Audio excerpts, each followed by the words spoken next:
Bismillahirrahmanirrahim. Assalamualaikum warahmatullahi wabarakatuh. Alhamdulillahirabbil alamin wassalatu wassalamu ala Rasulillah wa ala alihi wa sahbihi wa mawalah wala haula wala quwata illa billah, amma ba'du. Alhamdulillah, anak-anakku semuanya santri kelas 3, kita dapat berjumpa kembali di semester 2 ini dengan Pak Amir dalam mata pelajaran pendidikan agama Islam.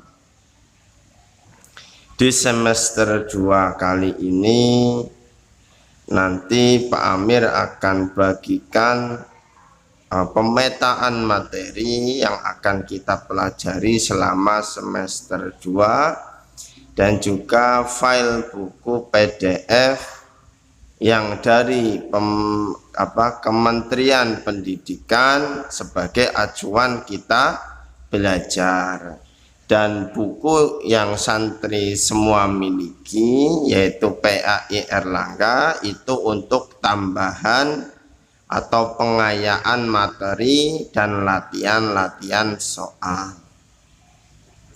Mudah-mudahan santri kelas 3 semuanya, kelas 3A, kelas 3B, yang putra dan yang putri di rumah senantiasa dalam keadaan sehat walafiat dan juga senantiasa semangat dalam belajar. Oke, kita mulai ya santri kelas 3 semuanya. Ini Pak Amir sudah buatkan slide materinya. Silakan santri siapkan buku catatannya dan nanti dibaca-baca sendiri juga buku paketnya, yang PAI Erlangga ataupun yang PAI dari Kementerian Pendidikan. Oke, kalau sudah kita mulai ya. Bismillahirrahmanirrahim. Kita masuk di semester 2 ini diawali dari pelajaran 7, yaitu hidup tentram dengan berperilaku baik.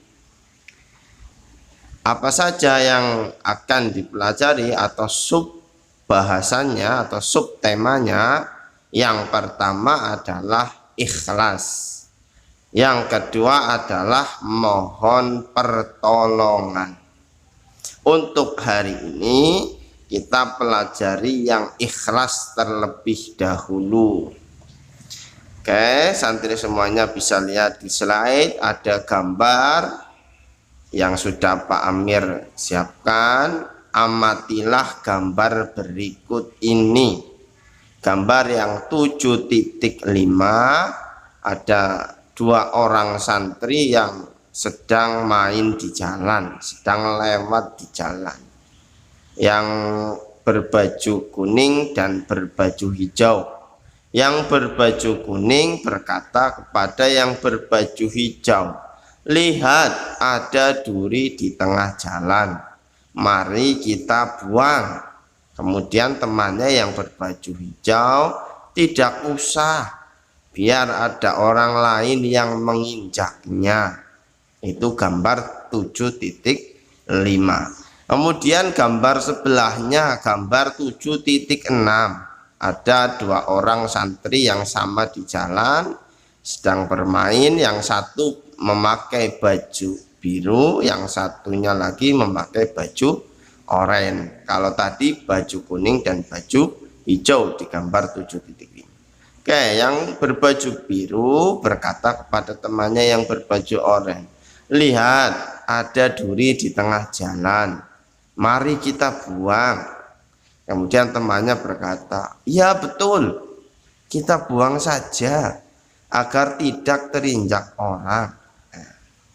Dari 2 contoh atau 2 keadaan, sama-sama santri putra, ada 1 contoh yang benar atau yang baik, ada 1 contoh yang tidak benar atau tidak baik.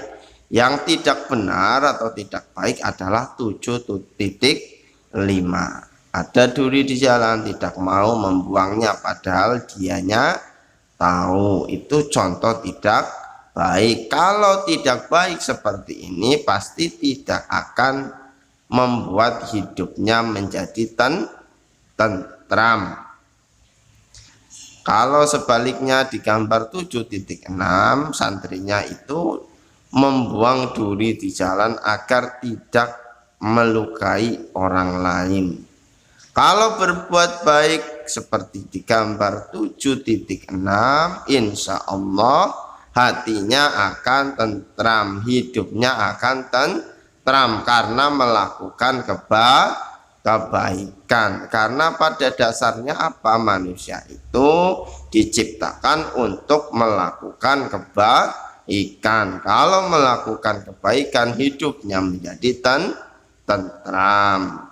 Dan sebaliknya kalau melakukan keburukan itu hidupnya menjadi tidak tentram. Itu sudah dari sananya ya, dari Allah Subhanahu wa taala. Kalau berbuat baik oleh Allah, hatinya akan diberi sakinah, diberi ketentraman. Oleh karena itu santri-santri kelas 3 semuanya, marilah kita dalam kehidupan sehari-hari agar senantiasa mengusahakan untuk berbuat baik dengan tenaga kita, dengan ucapan kita. Kita harus berperilaku yang baik, berkata-kata yang baik. Oke, masuk ke pokok bahasan yang pertama, yaitu tentang ikhlas. Kita berangkat dari pengertiannya dulu. Poin yang pertama, ikhlas merupakan akhlak yang terpuji. Jadi yang kita pelajari adalah akhlak-akhlak yang terpuji atau sering disebut dengan akhlak mahmudah. Akhlak mahmudah ini seringkali keluar ketika ujian. Biar kalian ingat, akhlak yang baik disebut akhlak mahmudah. Akhlak yang buruk atau jelek disebut akhlak mazmumah. Itu yang pertama. Kemudian pengertian ikhlas. Ikhlas adalah mengerjakan suatu kebaikan dengan niat hanya kepada Allah Subhanahu wa ta'ala, atau mengharap keridhaan Allah. Jadi poin yang harus diingat, mengerjakan kebaikan. Kalau keburukan nggak usah dibahas. Kalau keburukan ikhlas tidak ikhlas pasti akan dicatat sebagai keburukan. Berbeda dengan kebaikan. Kebaikan agar dicatat oleh malaikat raqib yang mencatat amal baik harus disertai dengan ikhlas. Ikhlas itu niatnya hanya mengharap keridhaan Allah. Jika niatnya tidak karena Allah atau tidak mengharap ridho Allah, ini poin yang ketiga, berarti tidak ikhlas. Kalau tidak karena Allah berarti bisa karena manusia, karena orang lain. Tidak ikhlas, poin yang keempat, disebut riya. Tidak ikhlas disebut riya. Riya itu berarti apa? Dalam mengerjakan kebaikan niatnya agar dipuji orang lain, itu namanya tidak ikhlas atau riya. Dalam melakukan kebaikan agar dipuji orang lain. Kalau tadi ikhlas dalam mengerjakan kebaikan niatnya hanya karena Allah, mengharap keridhaan Allah, bukan karena orang lain. Ya, sangat jelas sekali bedanya ikhlas dengan tidak ikhlas atau riya. Oke. Kemudian poin yang kelima, jadi ikhlas dan tidak ikhlas itu tergantung pada niatnya. Niatnya karena Allah ataupun karena orang lain. Orang lain ya bisa guru, bisa orang tua, bisa kakek nenek, siapapun yang bisa memuji kita, yang kita ingin cari atau harapkan pujian darinya, itu orang lain. Niat itu ya, jadi ikhlas dan tidak ikhlas itu tergantung niatnya. Niat itu di dalam hati, niat itu di dalam hati kita. Makanya ketika mau wudhu, niatnya itu ketika bersamaan membasuh muka. Di dalam hati kita, saya niat wudhu untuk menghilangkan hadas kecil lillahi ta'ala. Itu niat di dalam hati, walaupun awal-awal wudhu kita sudah nawaitul wudhu ali rafongil gitu-gitu ya, tapi itu bukan niat, itu melafalkan niat. Itu untuk belajar agar santri tahu niatnya, tapi niat yang sesungguhnya di dalam hati kita. Jadi ketika melakukan kebaikan, setiap kita akan melakukan kebaikan, periksalah hati, apakah karena Allah atau karena ingin dipuji orang lain. Jadi santri-santri kelas 3 yang putra dan yang putri, kalau mau melakukan kebaikan itu periksa hatinya, apakah nanti melakukannya mengharapkan keridhaan Allah atau hanya ingin dipuji oleh orang lain. Contohnya apa? Mau sholat ke masjid, tanyakan hatinya, saya niatnya karena Allah atau agar dilihat nanti atau disebut sebagai anak yang soleh, anak yang soleha. Mau belajar, nanti dilihat hatinya kita masing-masing, apakah untuk mencari keridhaan Allah karena berkewajiban belajar, atau agar dipuji oleh kakaknya sebagai anak yang rajin, agar dipuji oleh gurunya sebagai anak yang rajin, ustadz-ustadzahnya begitu ya. Itu dilihat, itu nanti yang menunjukkan bahwa kita ikhlas dan tidak ikhlas. Itu beberapa contoh saja ya. Kemudian poin yang keenam, orang yang ikhlas kalau dipuji mengucapkan alhamdulillah.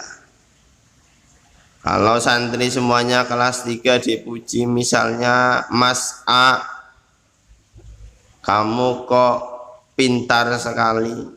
Kalau sebagai anak yang soleh, Mas A ini tentu ketika dipuji mengucapkan alhamdulillah. Karena apa?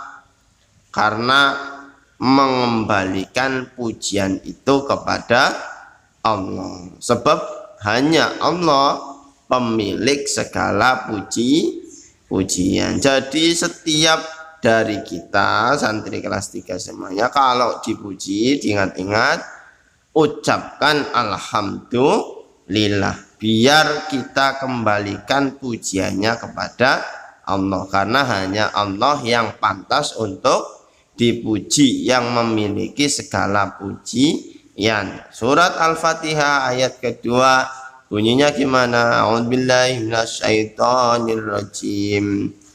Bismillahirrahmanirrahim. Alhamdulillahi rabbil alamin.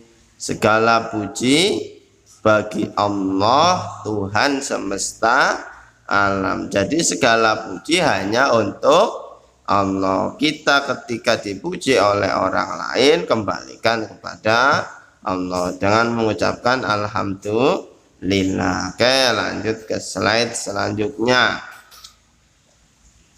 Oke, yang kedua, dalil yang memerintahkan agar kita berbuat ikhlas, yaitu surat Al-Bayyinah ayat yang kelima ini. Mohon maaf ya, slide-nya tulisan suratnya nggak kelihatan karena kena hitam-hitam. Ini Pak Amir bacakan surat Al-Bayyinah titik 25, berarti ayat yang ke-5, potongan ayat yang kelima. Surat Al-Bayyinah garis miring 98, ini berarti surat Al-Bayyinah urutannya di dalam Al-Quran yaitu yang ke-98 dari 114 surat. Pak Amir bacakan ya. Bismillahirrahmanirrahim.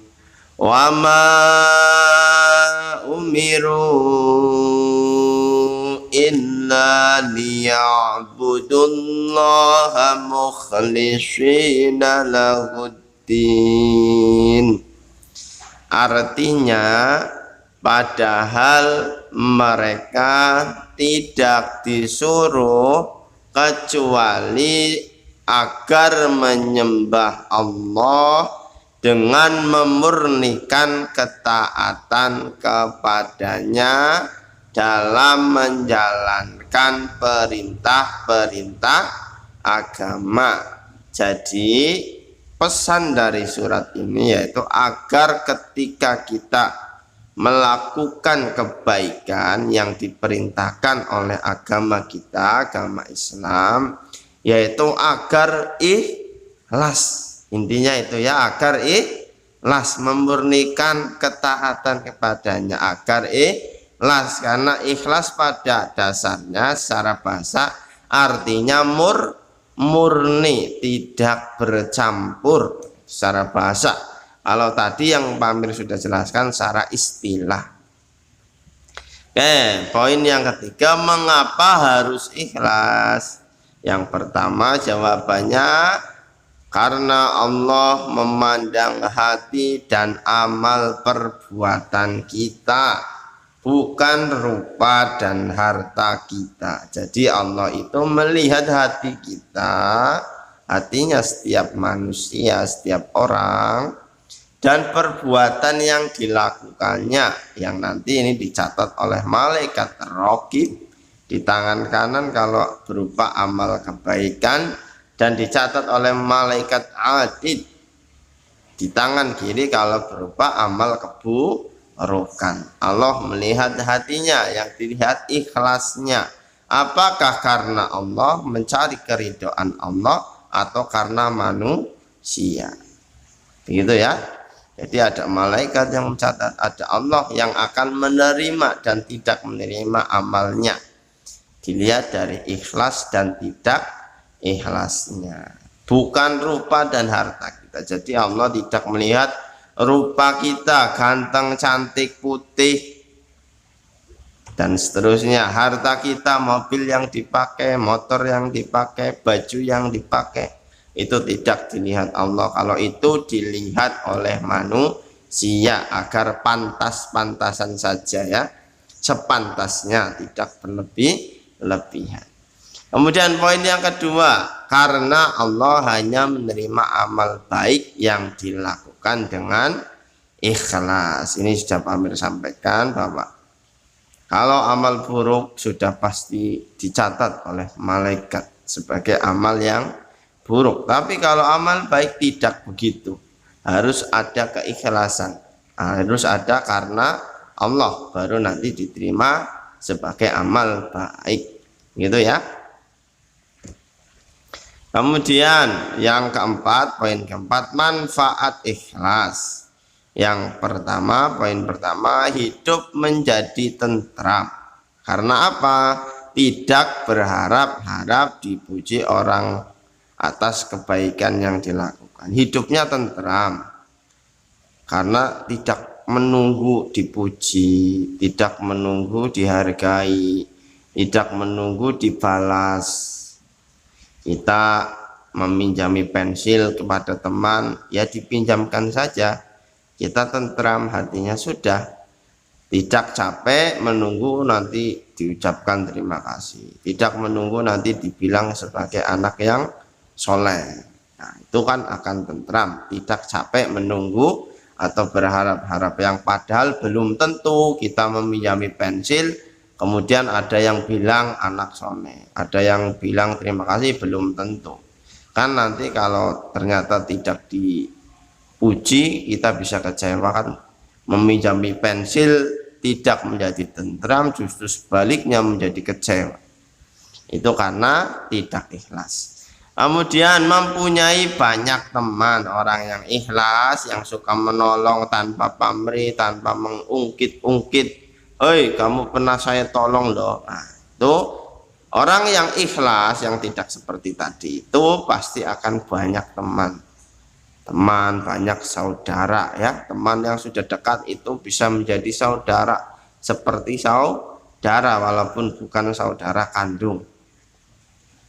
Poin yang ketiga, disayang orang tua dan guru ya. Orang yang ikhlas itu disayang orang tua dan guru karena akan membuat nyaman siapapun yang dekat dengannya, dekat dengan orang yang ikhlas. Yang terakhir, diterima amal kebaikannya oleh Allah Subhanahu wa Ta'ala dan mendapatkan balasan berupa pahala. Ini yang paling penting, kita melakukan kebaikan agar diterima oleh Allah sebagai bekal kita ketika kita sudah meninggal dunia.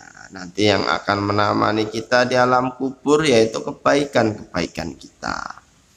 Nanti ketika ditimbang antara amal buruk dengan amal baik, mudah-mudahan amal baiknya lebih berat karena lebih banyak dilakukan dengan ikhlas. Kurang lebihnya untuk materi kali ini sampai di sini dulu. Jika ada pertanyaan dari santri semuanya, boleh komentar di Google Classroom atau Japri WhatsApp juga boleh. Ya, kurang lebihnya mohon maaf ya santri kelas 3 semuanya. Terima kasih atas segala perhatiannya. Kalau ada masukan, kritikan, sampaikan saja ya dengan senang hati. Nanti Pak Amir akan tanggapi dan bila perlu akan segera diperbaiki segala masukan yang diberikan, segala yang kurang pas ya. Pak Amir akhiri, selamat pagi. Assalamualaikum warahmatullahi wabarakatuh.